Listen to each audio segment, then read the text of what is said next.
Hi, welcome to Local Flavor. My name is Oystein Stolberg, and we're here underneath a random roof we found. It's a very nice roof, and I like this roof. It's out of the sun. Yeah, it's a good roof. We're here with Chef Michael Combs. How are you doing today? I'm doing well. Thanks for having me again, Oystein. Oh, of course, always a pleasure. We just found ourselves a rather toasty little day, and we figured we might as well grill something. Exactly. We haven't done any grilling It's been about 12 months. Exactly. Yeah, so we're gonna grill some stuff. So we're gonna grill something a little bit outside the box today. Something that it's not super hard, and it's not really a Nebraska thing. Oh, what is it? You want to tell them? Well, it is definitely different. Most people would not think about grilling this item, but we're doing grilled pizza. It's delicious. It's super delicious. And it's very, very fast also. Yeah. Very quick. So you were saying this is like a Rhode Island thing, they do it more there? They do it mostly in Rhode Island or Providence, Yeah. that type of area, and grilled pizza is their thing there. I don't know if they just did that because they want to differ. I really don't know. I don't know where the whole grilling thing came in. Yeah. As far as grilling pizza in Rhode Island, but I'm sure glad that's what they're did. famous for. I'm sure, one of the things famous for. Sure glad they did, though, because it's delicious. That's right. And it's a lot easier than you think. It truly is. Totally. Okay, so we're going to start making a little dough. So we got some water. Got it fresh out of the tap this morning. Awesome. So we got some yeast. So the water is just kind of lukewarm, just kind of like 100 so degrees. Then we're just going to add the yeast. I'm going to add some sugar. The sugar is just going to make the yeast kind of activate a little bit faster. Mm-hmm. Just give it a little bit of feed. So you're just going to stir that together real quick. If you're a little bit uncertain about your yeast, like if you had it in that cupboard for like 19 years, and it's dead? Yeah, it might be dead. So one way you can find out if you just mix it up to this point and just leave it sit at room temperature. Sure. Then within 5-10 minutes, you should start kind of seeing bubbles and kind of a little activity down there. That means they're starting to eat, right? So they're starting to feed on the sugar, and then they start releasing gases, and that's what's gonna give us that leavener. Yeah, you said gases. But this yeast I know works. It gets straight out of the yeast place. So it's brand new. It's brand new. So we're just going to start adding some flour. So this is a double of flour, so it's just very, very fine. Good for pizza. Good for pizza. So good gluten. Yep. Good gluten, and it is. It's very fine. Some people even do maybe a combination. You can do a combination of double O, or and all-purpose and stuff. Yep, and all-purpose. Or some people just like all-purpose. Yeah, but like it'll work fine with all-purpose. It'll just be a little bit, I don't know. The dough might be a little bit trickier to work with, but it's great for pizza. It's great for pasta. All that kind of fun stuff. Oh, it is. It's good, great stuff. Actually, it makes really nice, velvety, smooth pasta too. Oh yeah. I usually do like a little bit, like maybe a half and half, or or 1/4 of it when I do like raviolis and whatnot, and makes it nice and velvety. Makes it super nice. So, started adding a little bit of flour. This is just kind of nice and loosey-goosey still. Gonna add a little bit of extra virgin olive oil, and then some salt. I'm just gonna add a couple of good pinches in there. I try not to add the salt directly in with the yeast because sometimes it can work against the yeast. Gotcha. So I like adding that once you start having flour. It's just a little bit safer that way. So I'm just going to keep stirring this for a little bit. And you can do this in a food processor too just fine. I just didn't want to haul it out to our wonderful roof. I don't blame you. Yeah. More electricity we need to come up with. Yeah. I even brought my hamster with his little wheels so I could hook up the KitchenAid to him. But yeah, it would have been. I would have been a little process. So just going to keep adding flour until this comes together as a So basically, nice what should the texture dough. be like? Not sticky? Not really sticky, but pliable still. Gotcha. Because so we'll have to do some kneading. Oh yeah. It's a little workout. So at this point, I'm just going to get my hands in there and just kind of start moving it around. But I tried to kind of start it out in the bowl. That way the counter just won't turn into a complete mess. Okay. But you can start it out like a pasta too. So if you've got an exact, really good. if you've got like an exact amount of flour and stuff like that, make a little volcano. Gotcha. Add your liquid in there and just kind of start swirling it in. Okay. And it'll work just fine. It's starting to look good now. That's usually how I do my pasta doughs or any type of doughs. I usually do them in a bowl. Yeah. Just so it contains it. Yeah, it's just easier to clean up afterwards, but not all the mess I made is just a dirty spoon, which I could have put in the dishwasher or whatever. Exactly, that's not bad at all. But I'm just going to keep kneading in. It's starting to come together really nicely. So there's plenty of flour in there, and basically it's only going to take what it needs. Yep. It won't take any more. Yep. Take what it needs to get it kneading. Yep. But it's only going to take what it needs, and so don't worry about putting too much flour in there. Yeah. Because like we're just gonna work it until we kind of work that gluten, because that'll just help the elasticity of the dough. It makes it a lot easier to work with. So you're forming gluten right now. You're forming nice long strands. And I'm just gonna make it give it a little chew to it. Yep. Otherwise, if it's like fattening doughs or short doughs, they call them short doughs. Because they got short strains. You got short strains, exactly. And so that's what we don't want. Biscuits would be a good example of that, but this one we want to develop that gluten. Yeah. Yeah, so gluten is just a type of protein that we find in most flours. And it's like a miracle worker on texture. Like it's it's awesome. A lot of breads are dependent on that gluten. Oh yeah. So at this stage, I'm just going to go out on the counter. And then at this stage, you just want to just keep kneading it. So just keep folding and pushing through. There you go. So you just kind of fold it on each other, and then you push it with the heel of your with your hand. It's a good workout. And you can tell it's becoming nice and smooth. You can but once it starts getting right and the gluten starts developing nicely, it's not going to stick to the table. It's not going to stick to your hands and you won't have like excessive amounts of flour out and whatnot. So just going to keep kneading it for a little bit. I like just kneading mine like a crazy person. My wife tells me I'm a crazy person. I don't know why. So is mine. Yeah, that's all right. So just going to knead this one together real quick. So it's looking nice and smooth and starting to come together very nicely, like a nice tight little ball. And so you want it to feel tacky, but not. But like it's tacky, but it's not pulling or sticking in any way. So this one, I think we're sitting pretty good. And so we'll basically put this in a little bowl, and cover it, and put it in a place that's nice and warm. Yep. But not too warm because we can kill the yeast, right?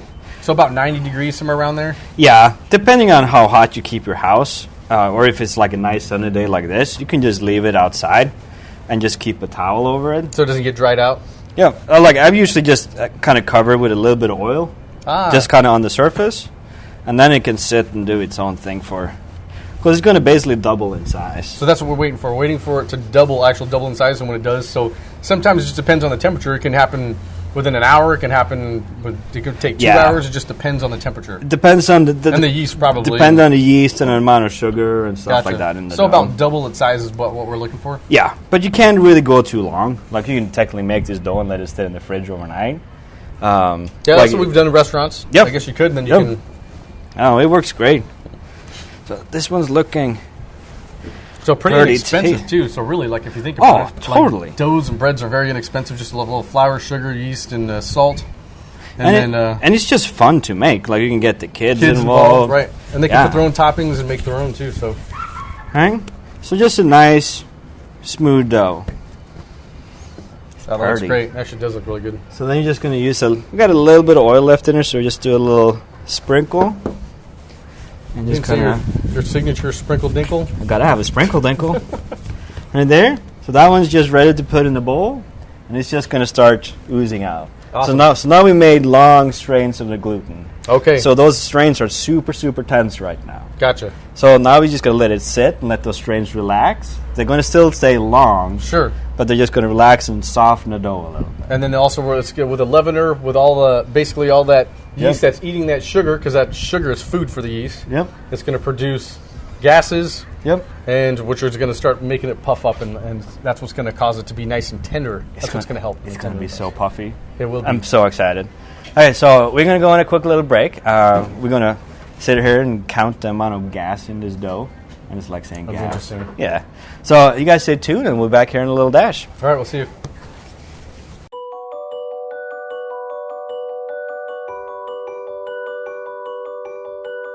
Hi, and then we're back here again underneath our wonderful roof. I'm really starting to like this roof. It is. I might take it home. Nice. I might take it home with me. It's actually really nice and cool. Like we've gotten lucky. Yeah. It's been pretty hot the last few weeks, like scorching hot in the hundreds. And this week we really got lucky. It's just nice. Okay, so we're making pizza. We gotta have some stuff to put on the pizza. So I got some just whole canned tomatoes. they're just nothing fancy with them. Just whole canned tomatoes. Sure. I just got a couple of basil leaves. Just fresh basil leaves out of the garden. Yep. I was gonna just tear them up, throw them in there.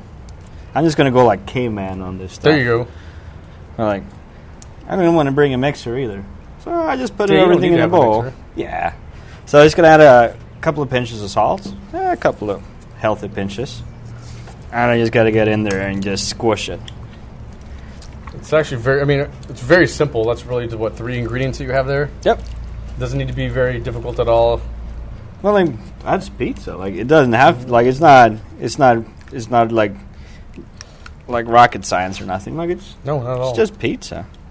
So I'm just gonna kind of keep squishing it and kind of massaging that basil a little bit and get all that deliciousness out of there. And it's kind of fun too. Like, it's just So you're just going to make sure that you're going to basically break up all the chunks in there and that sort of thing. Yep. And Or even if there is some chunks left, doesn't matter. yeah, you're right. It doesn't matter. I mean, you could use you could use a if you wanted to, you can use a stick blender, immersion totally. blender, or you can Oh, even put it in yeah.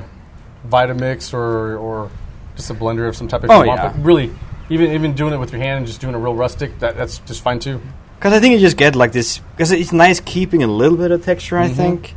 But like you can, if you got super ripe, just tomatoes, just straight out of the garden too, like you can totally just Smash them up and put them in there. A little bit of salt and some fresh, Yeah. whatever fresh. I mean, I use basil. Sometimes oregano too is a really good one. Yeah. Maybe a little garlic if you like, but that's Yeah. pretty much it. Yeah. But like, I don't know. It's more about the dough and the cheese and stuff. Like the sauces there just kind of help those out and have a Exactly. good time. And matter of fact, there's some where you don't even have to use a tomato sauce like that. If you want to use like just olive oil, Yeah. like olive oil, a Totally. little salt on there, and that's it. I mean, And it's delicious. it is delicious. Like, Very it's simple really- to make. You don't have to make pizza very difficult Yeah. at all. Yeah. Very It's not like nice. it's not like rocket surgery or nothing. Like it's just pizza. Yep. And I think so far with this and our pizza dough, we're up to like maybe 6 ingredients total for a whole pizza right now, Yep. and we're about ready to add one more. Boom. What you got in there? So right here we have a little bit of. If you can see this, this is some mozzarella that was locally made.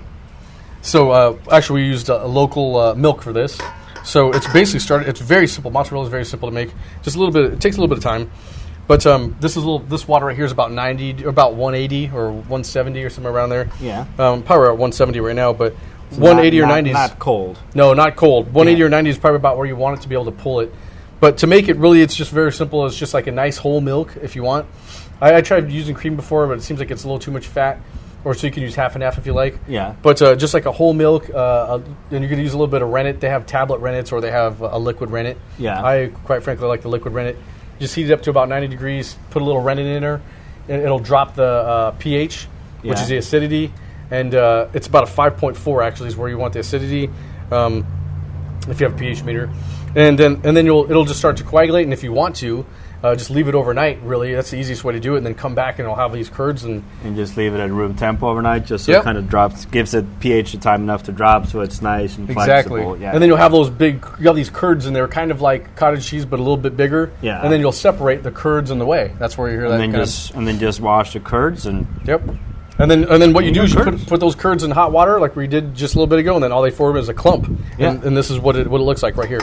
And so because it's the lowering of the pH that makes it elastic like that. And Exactly. makes it able to work with it. Yeah. And so all we do is we'll grab so you can do all kinds of things with it really now. And so you can you'll see how there's strands in there like this. And so basically it's already starting to kind of cool down, so it's starting to get a little more difficult to do. But if you like, you can even stuff these guys with a little bit more, some of this stuff in the blender with a little bit of cream and salt, and then you Yeah. can have burrata. yeah. But in this case, we are going to make these little guys into just little balls like this. And the best mozzarella from Italy in the world, they say, is made from water buffalo Yeah. milk. So not from cow's milk. Yeah. So that's It's just a little fun fact. bit leaner, that one, isn't it? It's not as It is fatty. Yeah. right, and believe it or not, it doesn't have a gamey taste at all. If you tried it, it would taste nice and creamy, Yeah. and have great flavor. And you'd think it probably came from a cow. Yeah. It's awesome. And so this is our own mozzarella, very easy to do. And all we're going to do is we'll slice this up, and we'll turn this into Awesome. we'll turn these into little slices that we'll put on our pizza. And we're obviously going to make a margarita pizza. That's what we have all the the ingredients for today. Delicious. You can technically make like balloons out of this. You can. Yeah, you can. If you put a siphon in there, you could. Yeah, and just blow them up and carry them around. Every time he always Yeah, he thinks of the best things to do with these with the food. It could be like a little parade. Playing with your food. Yeah, in a good way. Of course, it is in a good I would way. eat it afterwards. So awesome. So we got a little bit of stretching to do. Got to do our lunges and everything. That's right. So we'll be back here in a little bit, and then we'll show you guys kind of how to assemble everything and how to grill them. How to grill.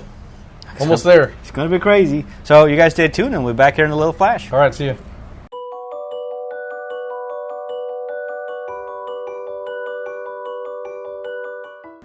Hi, and then we're back here again at our wonderful roof again. Yes, we are. It hasn't blown away yet. Nope. I guess I we're don't not in think it's Kansas anymore. So we got everything. We got our dough, we got our sauce, we got our cheese, we got our basil. We got all sorts of stuff. Yeah, actually very simple, right? I mean, look Yeah. how many ingredients we haven't used. I mean, the entire thing's probably 7 ingredients for a pizza. Yeah. There's 7 great ingredients. That's right. But like that's how this was. That's kind of like the pinnacle of Italian cooking. Now, like it's super, super simple, but like every ingredient just needs to be at like the peak of their performance type thing. Exactly. So like, I agree with that. Yep. Can't beat that. I like it. Simple. Yeah. So we got our dough. It's been proofing, sitting, having a jolly good time. Nice dough. So I'm just gonna pinch off a good old piece. And Probably gonna need a little flour there. thank you, sir. So this is kind of the trickier part. Not necessarily the shaping, but getting it, like since we're grilling it, it's not the easiest surface to work with type thing. And you probably don't want it very, very thin because then it'll break on you, and then it might stick to the grill. There's a lot of Exactly. And things, once you put the sauce and stuff on there, like it'll be a little bit tricky. a little bit of practice. Yeah. It'll be actually very easy. And we're not professional. Well, I guess we are professional. We're getting paid to make pizzas, but Yeah. what I mean by I haven't made a ton of pizzas, and so obviously you don't see us throwing them up and all that good Oh, stuff. So yeah. anybody can really do Oh, it. there's tons of people that are way better than I am, and I'm okay admitting that. But I think as long as you're kind of starting out with small pieces, that's kind of fairly easy to manage. Because once you start doing like ones that are like bigger than my head and stuff, it gets a lot trickier. Just managing like on the grill and stuff like that. Carrying it over, yeah, this can be a pain in the butt. It really can be. Yeah. So like with these ones, you'll be able to manage the temperature a lot more accurately, and it'll just be so much easier to handle. So it'll be like little personal pizzas type thing. Right. Actually, that's probably your best thing. And then if they're kids or anybody, they can always just make their own. Yep. You put little toppings up, they can make their own. But like you help them just kind of patty out the dough, they'll build their own, and then you just grill it for them. Yep. Just like Real quick. It's a jolly good day right there. And you could even, if you want, you can pre-grill it really quickly, lay them out. They can put whatever toppings on. You can put them back in there Totally. and finish them up. Totally. So this one is looking pretty. It's pretty nice and even. I'm just gonna give it a little tap. It's looking good. Yeah. Oh, it's nice and even. And you want to make sure that there's no like thin spots, because once you start saucing it, that's more likely just gonna sausage is gonna fall through there. Yeah, and get usually real funky. it's the middles where that happens. Yeah, it's tricky. So then you're just gonna brush it with a little bit of oil. Yep. Then, and it doesn't need a whole heap load. No, just enough to just barely cover the surface, really. Yeah. So I'm just gonna brush a little bit of the back too. Yeah, well, that's This good. is just good oil, so I just wanna. Then our Get a little grill's bit nice on and there. hot. So we have a hot, really hot side, and we have a cool side too. So we're just gonna basically just kind of grill it off a little bit first. So this one has been preheating for quite a while, so it's pretty blazing hot. And you kind of need it to be, because like if it's not hot enough, the dough is just not going to come off there very nicely. Like you'll be in a bucket of weeds for the longest time. And pizza is usually done about 500 degrees or very, very hot ovens anyway. So Yep. So this one's sitting about, I think it was, last I checked, it was sitting about 450, 500. which is about where we want it anyway. Yep. So it's a little bit toasty. You can see it's starting to puff up there. Oh yeah. So don't try and move it before it's done, because then you're just gonna have a hard time. So I'm just gonna use my good old pizza peel Here's your trusty pizza. and just flip it on there. Look at that. Like so, it's starting to swell up. So we're just gonna get the backside kind of marked a little bit, and then we're just gonna build all our sauce and all that kind of shenanigans on there. But yeah, don't try and like this one. You really just want to leave it alone until it's ready to come off. If you try and get on there too early, you're gonna have a You're gonna have hard yep, time. just Yeah. like fish. Fish is the same way. That's like Oh, the yeah. ultimate right there. If you Yep. mess around with fish Yep. before it's ready, you're Oh, not going to get it out. Well, you will, but it'll be like pieces. and you'll be cleaning the grill for like 9 days. Exactly. Like that's just bad. Look at that. It's already ready. That's quick. Yeah, it's looking pretty good. I like these peels though. So like while you're waiting for it, you can play tennis. We usually use this peels. That way we have a better chance of not having to run. Yeah, it's great.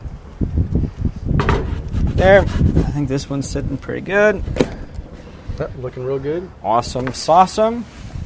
So then we're ready for all our. So we got our little chunky sauce, and you can do this with a white sauce. You can do it with just the oil, or you can do whatever your heart desires. And look, it's not a huge pizza at all. It doesn't have to be. I mean, you can make them bigger for sure.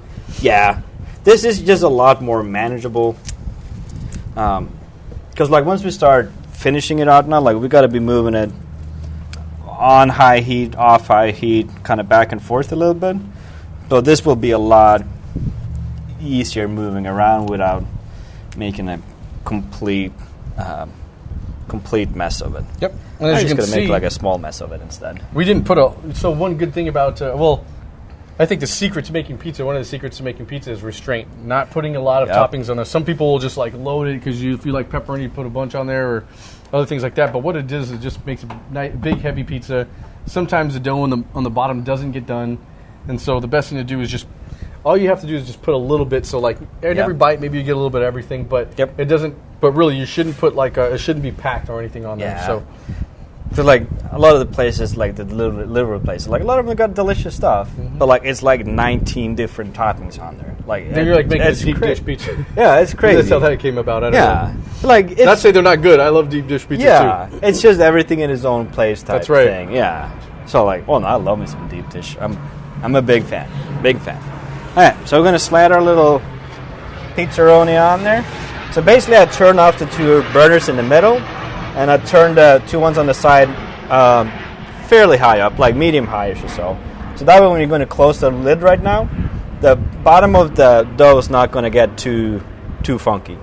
But we're going to have a lot of heat rising up, and then heating from, like as you get, it'll just kind of move around and heat the top of the pizza more. So basically, like a convection cooking is what we're creating. Yep. Yep, because we don't like the pizza itself is. We're just gonna melt the top, that sort of thing. So Yep. The dough is basically already there, so we just gotta get the cheese nice melted and just make it nice and bubbly and delicious and stuff. Yep, it doesn't take long either. So while you have this one in there, if you want, you can also start getting another one ready, that sort of thing. Yeah, and when you totally. can start rolling them out. So there's a lot. I mean, really, there's a lot pretty much you can do without making these pizzas. And as you can see, like I think about maybe 5 minutes, and even with talking and all that stuff, we already have a pizza ready to go. Oh yeah, it's super close. But like you can try it and do like different filled pieces. I'll do like calzones and stuff. Oh, good like idea. That too works out fine as well. Because it's just delicious. Yep. So you can have the kids out there or anybody just starting to put out their own pizzas or put their own toppings on. Yeah. You can put chicken on there, any kind, whatever you have, even leftover things like grilled chicken if you had any grilled chicken, barbecue chicken. I don't know my chicken thing. You can love put pork chickens. on there, sausages on there, just pretty much anything. Even just a little olive oil with some garlic and some herbs. Yeah. So just make like a little pocket, add a little scoopio sauce, and then you can just go over and pinch it around. And then you can just, I'm making a little bit of a mess. But Nope, that's you're doing fine. just fine. Right Pizza's there. looking good. And then you can just throw that on the grill too. Just like a little hot pocket. Yeah, a little pizza pocket. Yeah, we made a hot pocket. Yeah, that's looking tasty. I think we're in a wonderful place. I think so. Let's see how the bottom's doing. Delicious. So we can give it a little bit of heat down there. So you just got to keep checking and keep adjusting. Because like every grill is going to be different. So you just got to get in there and just poke it. Both and if you're check. using charcoal. But I mean, if you're going to use charcoal, I recommend you maybe having a hot spot and a cooler spot. Yeah. And that way you can move it back and forth and you don't have to adjust anything. But we have the convenience right now of a gas grill. And Yeah. So a lot of people use gas these days too. Pizza I would almost recommend going gas because like Sure. it's it's so much fidgeting. It just makes it so much, because like if you've got charcoal and you got to adjust your hot spots, and you got to take the grates off, shove charcoals over. It's Right. like it's just it's a lot hard to manage for this kind of application. If it's a steak or something like that, you got a lot more leeway. Right. You're But just like- moving around on the grill. Yeah. All right, so our pizza has been sitting in here and doing its wonderful, magical, little, wonderful thing. Looks really good. Oh, it looks delicious. We have our little calzone back there. We'll move him over. It's calzoning along, looking delicious. Wow, beautiful. The cheese is nice and melty on there. Yeah. That- And the Got a little basil bit of is toast just and- nice and delicious. But yeah, like just those grill marks alone are just going to make it just a very different kind of pizza experience. Oh, it'll give it. So it'll have a totally different taste to it. I mean, just it'll have a little Totally. smokiness to it. Even though we didn't put any wood in it or anything in there, it'll still have a little bit of smokiness to it. Oh, yeah. And so yeah, It's going to be awesome. And then on the bottom, like it's just nice and golden. Got like some little specks on them, but like those ones are good. Like those That's are all right. those are like my favorite little things. that's part of like handmade pizzas, you know. Oh yeah. Oh, I love it. I love it. So that's awesome. I'm pretty excited. Dough looks great. It's nice and puffy. It's not too puffy. I mean, if you want to, you can always dock it too, couldn't you? Yep. Some Yeah, people yeah, do that. totally. But really, with this dough, we didn't have to dock it at all. So if you like it really, really thin and really, really nice and thin, you can always dock it. And, Yeah. but we gave it a little more texture and a little more depth to it. So Yeah. that's kind of what we did. Because like more of a doing hand toss it, style. like doing it on a grill now, you want to have a little bit of substance in the dough, just so it's a lot I agree. easier to work with and stuff like Yep. that. Put it on the grill and take it off the grill. Yeah, but like if you wanted to, you could really throw a pizza stone on there as well. True, you could and do have that. like pizza stone on one side and grill on the other, and you That's a can good kind of idea. jump back and forth a little bit as well. So, Yep. tons of options. And less cleanup for the inside of the house. Yeah, And since it's hot outside, like you really want to be baking 500 degrees with your oven on it inside the house. No. So this is another good option for you to be able to make pizza outside in a nice day like we are yeah, today. because you can use the grill and then you can just ignore cleaning it for the next week or until the next time you need it. Like There you go. that's Just burn it off while you're preheating it. Yeah, it all works out good. But awesome. I think we got to start digging into this thing. So Oh yeah, for sure. I'm pretty excited. But I'm so excited. So excited. So Providence Pizza here. Providence Grilled Pizza. So thank you, Mike, for teaching me about this wonderful Providence Pizza. Now I might actually consider going there. There you I mean, go. This seems Get like the a pizza. this seems like a pretty good idea. It looks awesome. So thank you, Mike, again for helping out. Thank you guys for watching. Be sure to check out the website for our recipes and other kind of fun facts about Mike's pizza adventures and other things. Yeah. I don't know. I'm sure there's something on there. Sure, some we probably can't mention on camera, but Yeah, there might be some things. That's the other page. maybe another episode. Of the show. Yeah. So thank you guys for watching. Thank you, Mike, again. Thanks, and Tim. you guys just keep them cooking. See ya.